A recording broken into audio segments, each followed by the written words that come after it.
prep yourself for that moment. You prep yourself for that collision. How? By embracing the ingredients. And so as you're in every situation in your life, you ask yourself, am I pursuing Allah or am I pursuing someone else? Am I hoping for the hereafter or am I hoping for something in this dunya? And am I remembering Allah or am I remembering other than Allah subhanahu wa ta'ala in these moments that I am in? Now let me bring it back to the people of Gaza and to what this means for us. I want you to appreciate for a moment that the people of Gaza are not attached to the outcome of worldly victory.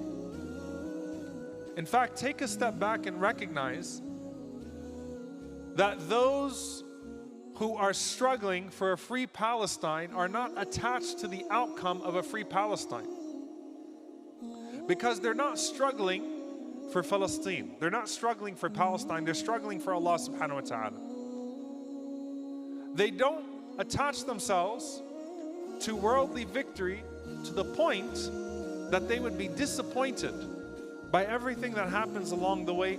And that's why when shahada comes to them, when they lose their lives, they are pleased with that outcome because they are those people who are pursuing Allah, pursuing the hereafter and remembering Allah subhanahu wa ta'ala frequently. And it doesn't remove anything in terms of their haiba, anything in terms of the awe and the presence that they have.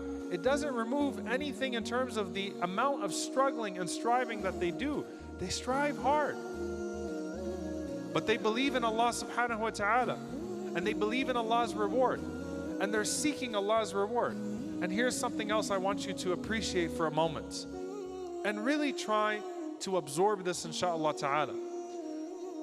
When the people of Gaza make dua, and when these people make dua for Palestine, they have no doubt in the ability of Allah subhanahu wa ta'ala to open up Palestine for them tomorrow, to give them freedom and liberation tomorrow.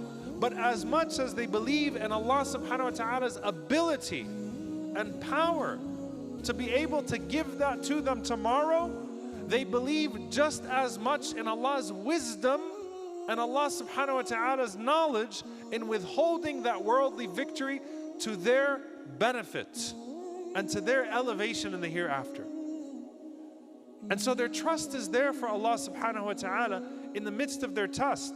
When I'm making dua in the midst of my test, I don't in any way question Allah subhanahu wa ta'ala's ability to answer that test. But what is my motivation in life as a whole? Not just my motivation for that dua. You desperately want Allah subhanahu wa ta'ala to open a door for you here. But what is it that you have presented towards the eternal door of Jannah to get yourself there? And so what does this mean for us right now? Do we seek test? Do we seek trial? No, but you know what we do?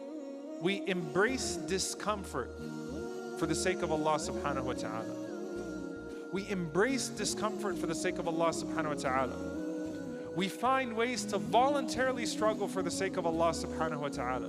We find ways to strive and make ourselves uncomfortable for His sake, so that should Allah subhanahu wa ta'ala put us in a situation where we are made more uncomfortable than perhaps any of us could imagine, then we're pleased. We embrace it. We've built the resilience because the car can hit a harder wall at a faster pace because you're testing that car in ways that Allah subhanahu wa ta'ala is pleased.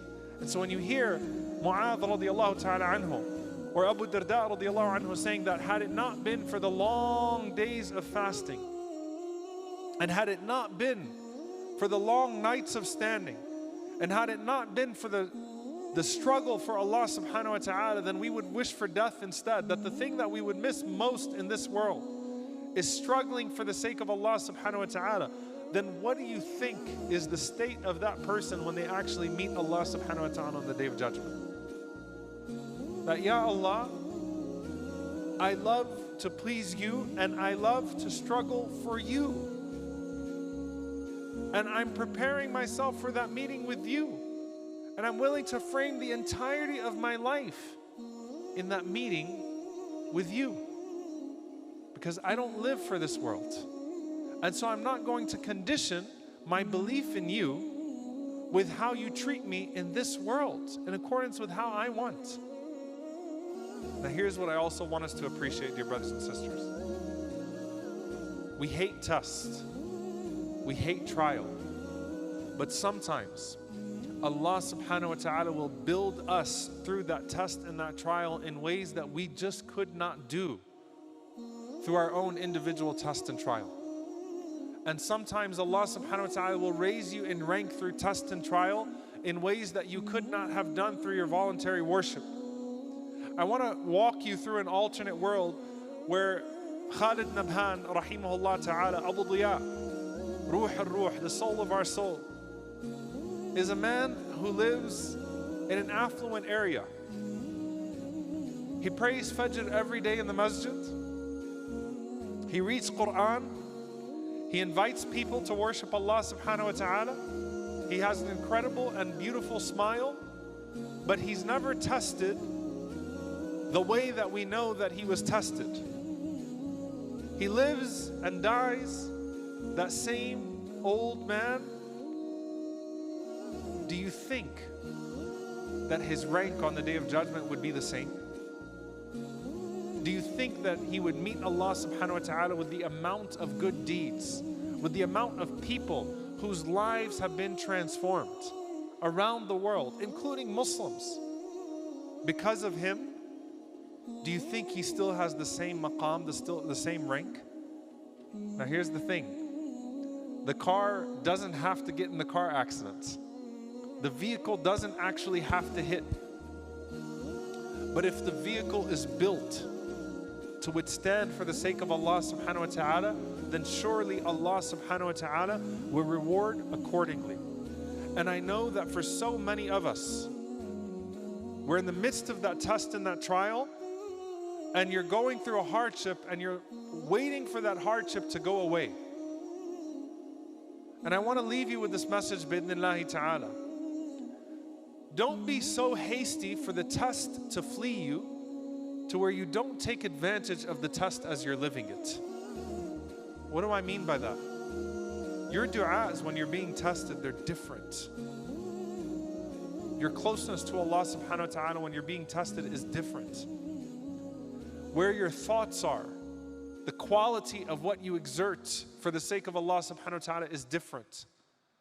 And so while you are hoping for Allah subhanahu wa ta'ala to quickly bring about relief and ease, you might be missing out on the reward of the present. That reward that is with you right now. If you were to go to the people of Gaza on the Day of Judgment and ask them, would you want to come back to this dunya and go through what you went through or be spared? We already know that the shaheed would want to come back to this life. Not so they can have an easier life, so that they could go through that shahada over and over and over again for the sake of Allah subhanahu wa ta'ala. Because of what they saw of Allah's generosity, because of how Allah treated them. And so let's not be under any illusion that anyone is not going to receive the full reward that Allah subhanahu wa ta'ala has promised them. Inna wa'da Allahi haqq. Verily the promise of Allah subhanahu wa ta'ala is true. And this is what our enemies will never understand about us. The Zionists have to try to exert their domination here. They have to try to win it all here because they know that they're losers in a hereafter that they don't even know really exists. They have to try to build it here because they've left nothing but ruins for themselves there. They don't understand the concept of qatlana fil jannah wa qatlakum fil nar. Our dead are in paradise and your dead are in hellfire. And so they live miserable even when they are under the illusion of power, whereas our brothers and sisters live fulfilled even when they are under the boot of oppression. Because they know. They know. Go back to the three ingredients. لَقَدْ كَانَ لَكُمْ فِي رَسُولِ اللَّهِ أُسْوَةٌ حَسَنَةٌ لِمَنْ كَانَ يَرْجُو اللَّهَ وَالْيَوْمَ الْآخِرِ وَذَكَرَ اللَّهَ كَثِيرًا. How badly do you want Allah? in your prioritization, how much do you factor the hereafter over this dunya? And then how often do you remember Allah subhanahu wa ta'ala rather than seeking the remembrance and the mention of someone else? If you cast your qualities in those three regards, then whether you are in ease or in hardship, you are in a constant state of elevation. Don't lose hope in Allah subhanahu wa ta'ala's promise. Don't lose hope in Allah's mercy. But at the same time, build yourself to an added layer of potential through engaging in voluntary discomfort for the sake of Allah subhanahu wa ta'ala. I end with the one story of our mother, or the sister of our mother, Asma bint Abi Bakr radiyallahu ta'ala anha wa an abiha. And when Abdullah ibn Umar radiyallahu anhuma wanted to go and offer her condolences over the crucifixion of her son Abdullah ibn Zubayr radiyallahu ta'ala anhuma, she said, how could I not be patient when Yahya, the son of Zakaria, was beheaded and his head gifted to an adulteress? How could I not be patient with what Allah subhanahu wa ta'ala has struck me with? You want to be with the Prophet sallallahu alaihi wasallam? You want to be with the prophets? You want to be like the prophets? Then seek to have the motivations of the prophets. And if Allah subhanahu wa ta'ala finds you to be that sturdy vehicle, then it doesn't even matter if your car ever actually gets into that collision, because Allah Azza wa Jal already knows what you're made of and He knows what's in your heart. May Allah subhanahu wa ta'ala build us in a way that is pleasing to Him. And may Allah subhanahu wa ta'ala grant us the best of this life and the next. And may Allah subhanahu wa ta'ala allow our brothers and sisters under oppression to pass their test, and allow us to pass the test of being with them in their oppression and being a source of alleviation for them in their oppression. And may Allah subhanahu wa ta'ala forgive us for our shortcomings in regards to Him, in regards to ourselves, in regards to our brothers and sisters. Allahumma ameen. Barakallahu feekum. Assalamu alaikum wa rahmatullahi wa barakatuh.